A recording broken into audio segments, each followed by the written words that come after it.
Hey guys, and welcome back to this channel. In this video, I'll be showing you guys how you can create a baby lion. Well, just a lion on Dress to Impress for safari theme. So you're going to get the pumpkin as well as the knife here. You're also going to, make the knife a little bit more camouflaged. We'll deal with that later once we have the cat. Go to the dressing rooms and select the cat.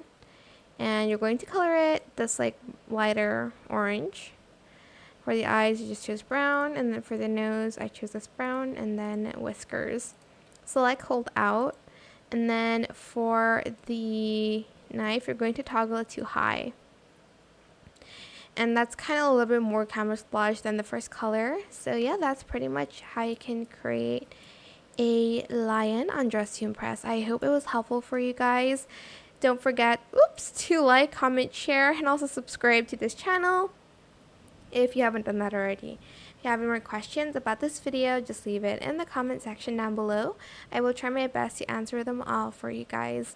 And if you found this video helpful, please click the thanks button as well. That is it. Thank you so much for watching. Bye!